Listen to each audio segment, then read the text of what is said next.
आपको और आपके माध्यम से पूरे प्रदेश और देशवासियों को होली के त्योहार की बहुत बहुत शुभकामनाएं और बधाई देना चाहता हूँ। बीजेपी ने तो नई स्ट्रेटेजी बनाई कि वोट ही न डालने दो किसी को। अभी ये मुस्लिम समाज के प्रति नफरत फैला रहे हैं, आने वाले समय में पीड़ित समाज के खिलाफ नफरत फैलाएंगे। पिछड़ा, दलित, आदिवासी, आदि आबादी और तमाम हमारे अल्पसंख्यक भाई ये मन बना चुके हैं कि पीडीए की ताकत को और आगे बढ़ाएंगे। आपको यही नहीं पता लगता है कब हम उर्दू बोल रहे हैं कब हिंदी बोल रहे हैं, तो फिर उनसे क्या उम्मीद करते हो आप?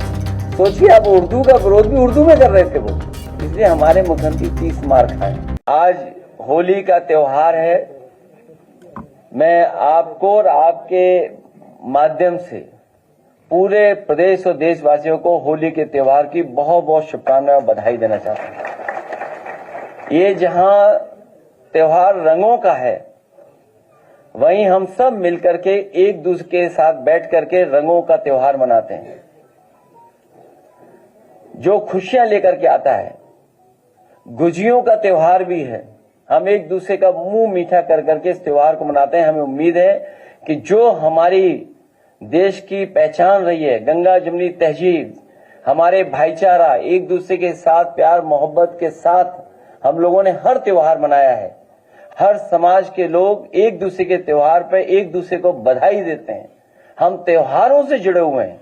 हमारे त्योहार के समय पर जो कारोबार होता है उससे भी हम एक दूसरे से जुड़े हुए हैं। इस त्योहार की बहुत बहुत बधाई और शुभकामनाएं आपके माध्यम से मैं देना चाहता हूं।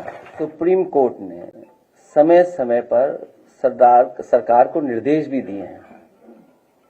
समय समय पर सरकार के खिलाफ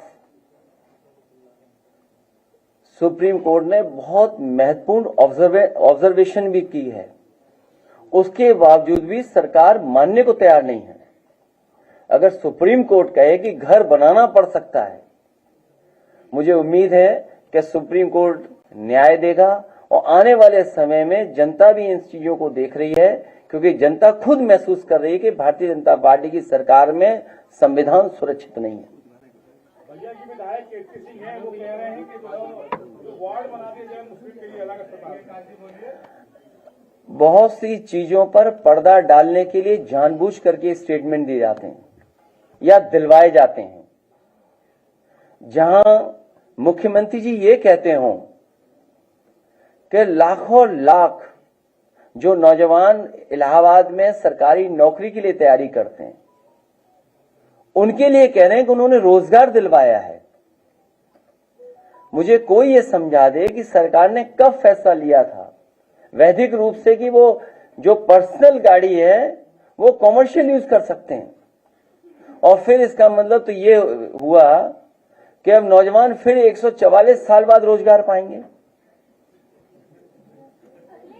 जो 4 लाख नौजवान हैं, अगला रोजगार उन्हें मिलेगा 144 साल बाद। सोचिए, ये हमारे मुख्यमंत्री जी।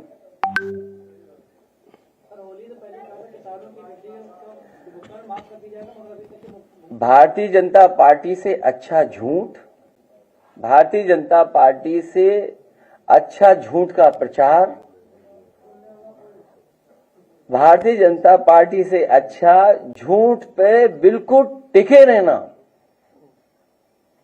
ये कोई कर नहीं सकता।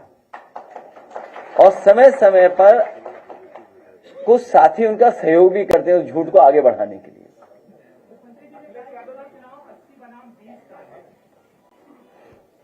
देखिए, वो गिनती क्या कर रहे हैं मुझे नहीं पता, लेकिन पिछड़ा, दलित, आदिवासी, आदि आबादी और तमाम हमारे अल्पसंख्यक भाई ये मन बना चुके हैं कि पीडीए की ताकत को और आगे बढ़ाएंगे।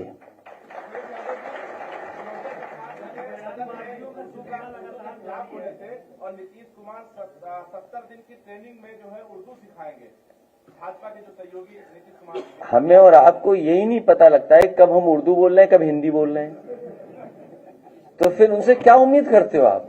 सोचिए, आप उर्दू का विरोध भी उर्दू में कर रहे थे वो, और अगर उनका भाषण पूरा निकालोगे तो आप में से बहुत सारे जागरूक समझदार लोग हैं, खुद बता दोगे उर्दू शब्द कितने इस्तेमाल किए हैं।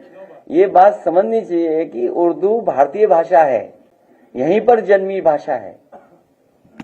उन्हें इस बात का भी नहीं पता था, याद होगा आपको, नजूल वाला मामला। नजूल में उन्हें लगा कि ये जो शब्द उर्दू है, इसका मतलब नजूल की जमीन सब मुस्लिम भाइयों की है। सोचिए क्या कानून ला रहे थे वो, याद है कि नहीं याद है आपको? इसलिए हमारे मुख्यमंत्री 30 मार खाए। बीजेपी ने तो नई स्ट्रेटेजी बनाई कि वोट ही न डालने दो किसी को। जब वोट ही नहीं पड़ेगा तो गिना क्या जाएगा?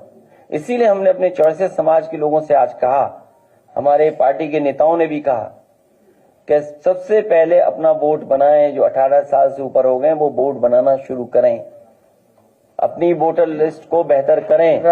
दलित, आदिवासी, आदि आबादी और तमाम हमारे अल्पसंख्यक भाई ये मन बना चुके हैं कि पीडीए की ताकत को और आगे बढ़ाएंगे। अभी ये मुस्लिम समाज के प्रति नफरत फैला रहे हैं, आने वाले समय में पीडीए समाज के खिलाफ नफरत फैलाएंगे।